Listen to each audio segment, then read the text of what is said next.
국방부가 새롭게 펴낸 정신전력교육 기본교재입니다. 국가관, 대적관, 군인정신의 세 가지 주제로 구성되어 있습니다. 이 중 대적관은 기존 교육자료에서 안보관이었던 이름이 바뀌었습니다. 이름만 바뀐 건 아닙니다. 우리의 적은 누구인가란 질문을 던지고 명확한 답도 내립니다. 북한 정권과 북한군은 명백한 우리의 적이라고 규정합니다. 그런데 국방부가 주장하는 우리의 적은 또 있습니다. 우리 내부의 위협 세력이 그들입니다.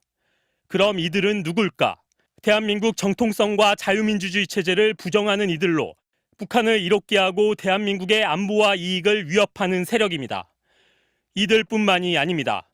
북한 3대 세습 정권과 최악의 인권 유린 실태, 극심한 경제난 등에 대해선 침묵하며 북한을 무비판적으로 추종하는 세력도 포함됩니다. 북한 정권을 비판하지 않으면 북한을 추종하는 세력이고 곧 우리의 적이라는 논리입니다. 기존 교육 자료에는 없던 내용입니다. 천안함 피격 사건, 연평도 포격전을 예로 들며 우리 정부 발표에 의문을 제기하면 북한의 억지 주장을 추종하고 대변하는 것인 양 단정하기도 합니다.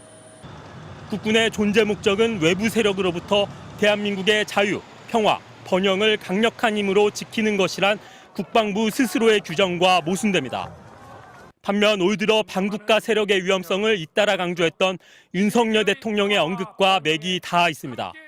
공산 전체주의를 맹종하며 조작 선동으로 여론을 왜곡하고 사회를 교란하는 반국가 세력들이 여전히 활개치고 있습니다.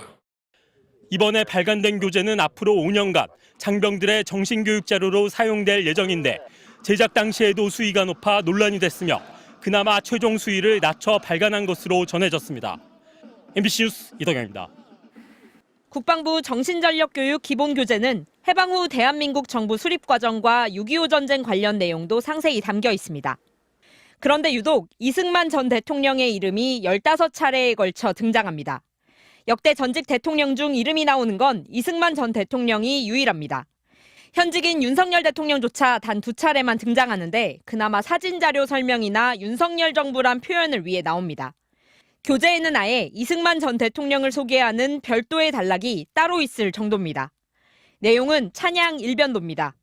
혼란스러운 국내외 상황 속에서 자유민주주의를 선도했던 이승만을 비롯한 지도자들의 해안과 정치적 결단으로 공산주의 확산을 막았다고 평가합니다. 이후 한국이 세계 역사상 유례없는 민주주의 성과를 거뒀다고 설명합니다.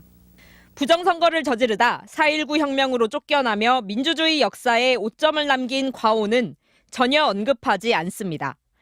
6.25 전쟁이 일어난 한 원인으로 우리의 국방력 미비를 빼놓을 수 없다며 전쟁에 대비하지 않은 대가는 처참했고 나라를 존망의 기록까지 내몰았다고 쓴 국방부.